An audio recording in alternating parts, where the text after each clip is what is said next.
안녕하세요. 자팍 일타 강사입니다.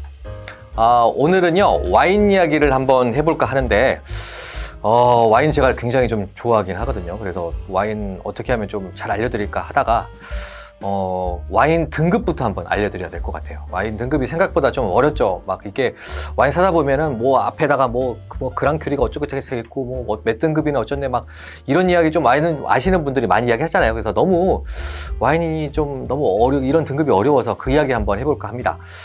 먼저 그 이야기를 하기 위해서 첫 번째 등급이 만들어진 것부터 이야기를 해야 될 것 같은데요. 첫 번째 등급이 1855년에 프랑스 보르도에서 만들어진 그랑큐리 등급입니다. 이게 첫 번째고요.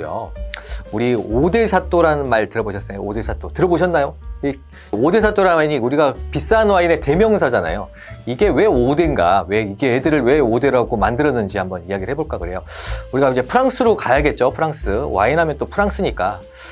보르도 와인은요 당시 1855년 당시에도 굉장히 좀 인기가 있었습니다. 특히 이제 영국에게 인기가 많았는데요. 프랑스 내부에서는 오히려 보르도보다는 부르고뉴 와인들을 더 많이 더 유명했다고 그래요. 근데 보르도가 왜 유명하냐면 이게 대서양하고 접해 있기 때문에 영국으로 수출을 많이 합니다. 수출을 많이 하고요. 또 역사적 배경으로 보면은 그게 과거에 이게 보르도 땅이 영국 땅인 적이 좀 있었거든요. 그래서 이제 그것 때문에 이제 뭐 백년 전쟁도 나고 여러 가지가 좀 복잡하긴 하는데 아무튼 그거는 나중에 이야기하기로 하고요. 그래서 이제 이렇게 복잡하게 영국에게 인기가 많은 보르도 와인이었는데 1855년에 그 당시에 우리가 이제 그 프랑스의 우리가 최고 존엄이라고 할 수 있죠. 최고 존엄. 이 누구였냐면 나폴레옹 3세입니다. 나폴레옹 3세는요, 보통 우리가 알고 있는 나폴레옹 그이 1세라고 우리가 보통 칭하거든요. 1세의 조카고요. 그러니까 동생 아들이거든요. 동생 아들인데 이 사람이 나중에 막 쿠데타도 일으키고 막 이렇게 해가지고 정권을 잡습니다. 그리고 자기가 나폴레옹 3세라고 황제라고 해가지고 칭하게 되는데 말이는 황제지만 이게 사실은 좀 정치적으로 좀 불안하잖아요. 왜 그러냐면 불안할 수밖에 없는 게 언제 또 쿠데타가 나서 자기가 쫓겨날지 모르거든요. 이런 상황에서 이제 정치인들이 하는 게 뭔가 이제 행사를 크게 만들어가지고 해서 이제 뭔가를 이제 국민들한테 내가 뭔가 업적을 좀 남기는 게 보통 필요하죠. 그래서 딱 생각했던 게 뭐냐면 그 당시에 이제 엑스포라는 게 생깁니다. 유럽에서 엑스포라는 게 생기고요. 우리 엑스포 많이 좀 들어보셨죠? 제가 기억나는 거는 대전 엑스포 기억나고 어렸을 때. 그 다음에 요즘에 근래에 여수 엑스포도 좀 있었고, 여수 엑스포도 있었던 것 같아요. 이런 엑스포들이 생각나는데, 이 엑스포가 처음 1회 엑스포가 런던에서 열립니다. 그리고 이제 2회 엑스포를 이제 파리에서 개최하게 됐거든요. 이제 그러다 보니까 나폴레옹 3세가 이제, 이때가 기회다, 이런 생각이 들었던 거예요. 그래서 어떻게 했냐면, 그러면 이제 우리 프랑스 상품 중에서 유명한 애들 거를 막 홍보를 하자. 생각해보니까요, 와인이 되게 유명한 거예요. 그 당시에도. 프랑스 하면 와인이잖아요.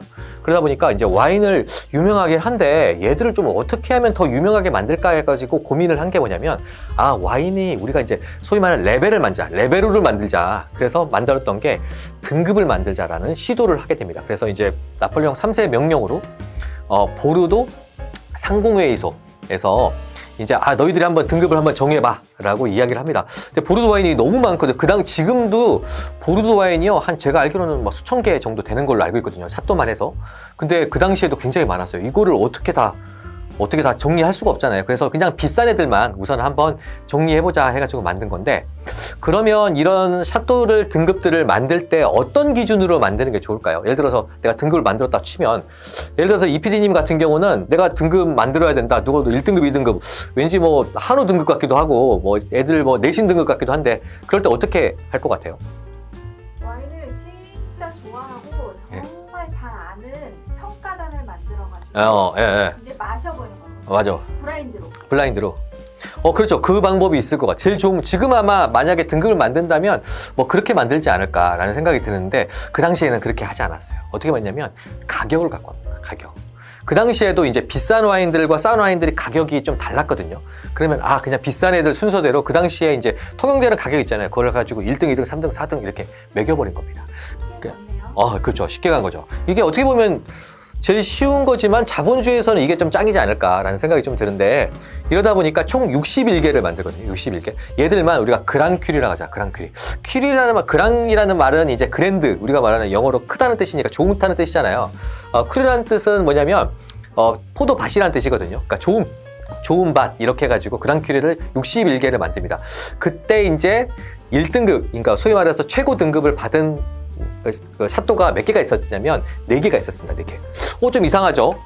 분명히 요즘에 5D 샀다라고 그랬는데 그 나중에 이제 밑에가 하나 치고 올라왔는데 그거는 나중에 제가 한번 이야기를 좀 드릴까 하고요. 이렇게 4개 샷도가 만들어졌는데 그 4개 샷도가 누구냐면 순서대로 되어 있어요. 가격 순서대로. 첫 번째는 라피트입니다. 라피트. 두 번째는 뭘까요? 두 번째는 마고입니다. 마고. 우리 유명한 샷도 마고. 허밍웨이가 굉장히 사랑했던 샷도 마고 있고, 세 번째가 뭐냐면 라뚜루입니다. 라뚜루. 우리 먹는 뭐 녹차막 라뚜루 이런 거 아니고요. 이게 라투어입니다. 라투어. 근데 라뚜루라고 보통 저희가 이야기하는 샷도 라뚜루가 그 다음에 세 번째. 라뚜루도 먹어봤네요. 라뚜루 저도 굉장히 좋아해요. 녹차 맛 좋아하는데. 그리고 그 다음에 이제 네 번째가 그러니까 오브리옹입니다. 샷도 오브리옹. 근데 샷도 오브리옹이 좀 독특한 게요. 샷도 오브리옹은 이게 재밌는 게 다른 지역 61개는 다 보르도 중에서 메독 지역만이거든요. 메독 지역. 그러니까 보르도가 우리가 큰 지역인데 그 안에 또 메독도 있고 뭐 그라브도 있고 생떼밀리옹도 있고 뭐 뻐브롤도 있고 뭐 여러 가지 지역들이 있는데 그 중에서 1855년은 메독만 만들었어요. 메독만 가지고 기준을 정했는데 이상하게 딱 그냥 뜬금없이 그라브 쪽, 우리가 말한 그라브 쪽 와인이 딱 튀어 들어온 겁니다. 근데 그 이유가 뭐냐면요.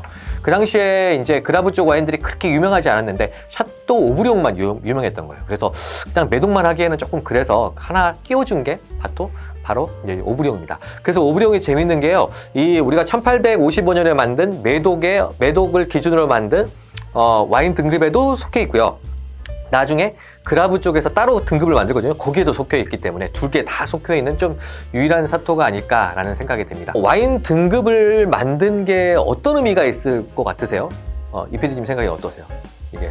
좋은 등급의 와인을 먹어보고 싶다.